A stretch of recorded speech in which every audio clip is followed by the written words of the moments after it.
সাগরে সৃষ্ট হওয়া গভীর নিম্নচাপ উপকূল অতিক্রম করতে শুরু করেছে। সাগরদ্বীপ ও পটুয়াখালীর খেপুপাড়ার পাশ দিয়ে নিম্নচাপটি পশ্চিমবঙ্গ বাংলাদেশ উপকূল অতিক্রম করছে। সাগর উত্তাল থাকায় দেশের 4 সমুদ্র বন্দরকে আগের মতোই 3 নম্বর স্থানীয় সতর্ক সংকেত এবং নদী বন্দরগুলোতে 2 নম্বর সতর্ক সংকেত দেখাতে বলেছে আবহাওয়া অধিদপ্তর। উত্তর পশ্চিম বঙ্গোপসাগর ও তৎসংলগ্ন এলাকায় সৃষ্ট এই লঘুচাপের প্রভাবে নোয়াখালীতে গতকাল রাত থেকে ভারী বৃষ্টি হচ্ছে। ঝোড়ো বাতাস ও সাগর উত্তাল থাকায় অতিরিক্ত জোয়ারে নিঝুম দ্বীপের নিম্ন অঞ্চল কয়েক ফুট পানির নিচে তলিয়ে গেছে। পানি বাড়ার কারণে নিঝুম দ্বীপ ও হাতিয়ার পরিস্থিতি আরও খারাপ হওয়ার আশঙ্কা করা হচ্ছে। সবচেয়ে ক্ষতিগ্রস্ত হতে পারে নিঝুম দ্বীপের হরিণের। উপকূলীয় এলাকার মানুষ জোয়ারের অতিরিক্ত পানি দেখে অনেকটাই আতঙ্কিত হয়ে পড়েছেন। সাগরের এই গভীর নিম্নচাপের কারণে টানা বৃষ্টি ও মেঘনা নদীর অস্বাভাবিক জোয়ারের পানিতে তলিয়ে গেছে লক্ষ্মীপুরের উপকূলীয় এলাকার প্রায় 20টি গ্রাম।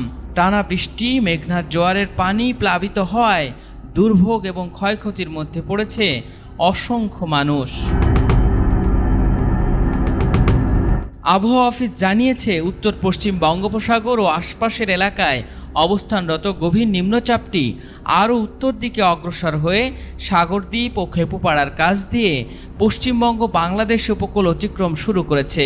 এটি আরও উত্তর দিকে অগ্রসর হয়ে উপকূল অতিক্রম সম্পন্ন করতে পারে এবং ক্রমান্বয়ে দুর্বল হতে পারে। এর প্রভাবে উত্তর বঙ্গোপসাগর, বাংলাদেশের উপকূলীয় এলাকা এবং সমুদ্র বন্দরগুলোর ওপর দিয়ে দমকা বা ঝোড়ো হাওয়া বয়ে যাচ্ছে।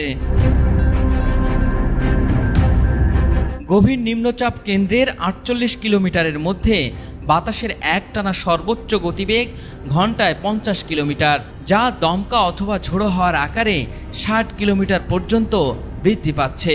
গভীর নিম্নচাপ কেন্দ্রের নিকটবর্তী এলাকায় সাগর উত্তাল রয়েছে। চট্টগ্রাম, কক্সবাজার, মংলা ও পায়রা সমুদ্র বন্দরগুলোকে 3 নম্বর স্থানীয় সতর্ক সংকেত দেখাতে বলা হয়েছে। এসব জেলার বাইরেও মাদারীপুর, সাতক্ষীরা, হবিগঞ্জ সহ সারা দেশের বিভিন্ন স্থানে ভারী বৃষ্টিপাতের কারণে জলাবদ্ধতায় ভোগান্তিতে পড়েছে অসংখ্য মানুষ। আমাবস্যা ও গভীর নিম্নচাপের কারণে উপকূলীয় জেলা চট্টগ্রাম, কক্সবাজার, নোয়াখালী, লক্ষ্মীপুর, ফেনী, চাঁদপুর, ভোলা, হাতিয়া, সন্দ্বীপ, বরগুনা, পটুয়াখালী, বরিশাল, পিরোজপুর, ঝালকাঠি, বাগেরহাট, খুলনা, সাতক্ষীরা,